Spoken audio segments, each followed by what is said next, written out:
Bonjour à toutes et à tous. Aujourd'hui, je vais vous parler de la question miracle. La question miracle qui nous vient de Steve de Chaser. Steve de Chaser qui était un psychologue américain qui est né en 1940 et qui est mort en 2005. Et donc Steve de Chaser, c'était un des pères de la thérapie brève orientée solution. Et un concept qu'on connaît beaucoup de cet homme-là, c'est la question miracle. La question miracle, c'est la question qu'on peut poser à quelqu'un qu'on accompagne et de lui dire, tiens, imaginons, par rapport à la problématique que vous m'exposez, imaginons que demain, ou dans la nuit, vous avez une petite fée qui passe sur votre tête et qui, d'un coup de baguette magique, fait en sorte que demain matin, vous vous réveillez et votre problème a complètement disparu. Comment vous vous rendez compte à votre réveil que votre problème a complètement disparu?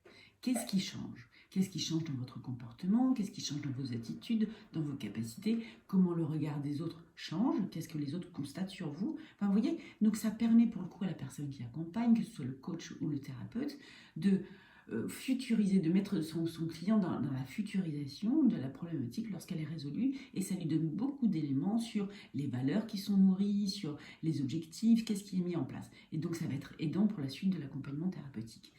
Qu'est-ce qui se passerait si demain matin, votre problématique a complètement disparu? Donc ça, c'est la question miracle de Steve de Chaser. Après, il faut savoir que quand on accompagne comme ça, on a trois types de clients, trois grandes catégories de clients. On a ce qu'on appelle les visiteurs. Donc les visiteurs, ça va être par exemple l'employé qui son patron lui offre du coaching, mais en fait, lui, il n'est pas du tout persuadé que c'est OK pour lui. Donc voilà, il est là en visiteur. Ça peut être aussi par exemple l'adolescent qui est envoyé par ses parents. Donc le profil visiteur, OK, il est là, mais il n'a pas vraiment le sentiment qu'il a un problème et encore moins le sentiment qu'il ait besoin de changer. Ensuite, on a l'acheteur. Donc l'acheteur, lui, c'est une personne qui est convaincue des bienfaits de l'accompagnement, que ce soit coaching ou thérapeutique, et qui est vraiment par rapport à une problématique dans cette volonté de changer. Et enfin, on a une troisième catégorie qu'on appelle les plaignants.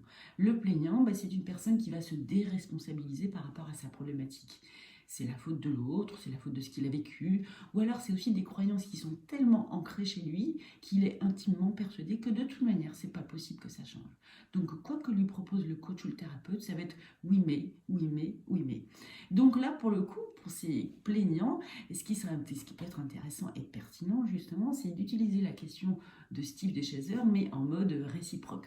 Donc la réciproque de ça, ce serait quoi? Ce serait de poser la question à ce plaignant, bien écoutez, imaginez que cette nuit, il y a une petite fée qui passe sur votre lit, et le fait est que le lendemain matin, vous vous réveillez pour constater que la situation problématique que vous venez de m'évoquer, vous en avez conscience maintenant, elle ne changera jamais. Ça ne sert plus à rien de lutter contre, ça ne sert plus à rien de dépenser de l'énergie à se plaindre par rapport à cet état de fait, puisque ça ne changera jamais.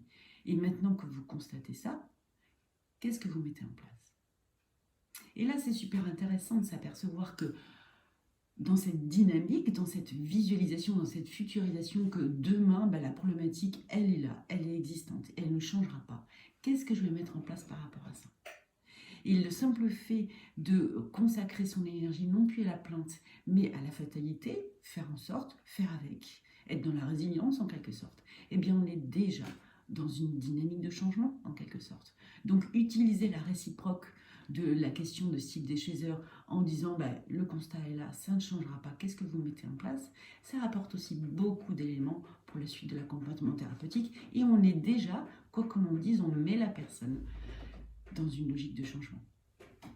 Donc voilà, c'est ce que je souhaitais partager avec vous aujourd'hui. La question magique de Steve de Chaser et bien évidemment sa réciproque. Sur ce, je vous invite à vous abonner à cette chaîne. Je profite de ces quelques jours de fin 2021 pour vous souhaiter d'avance tous mes meilleurs vœux pour l'année 2022.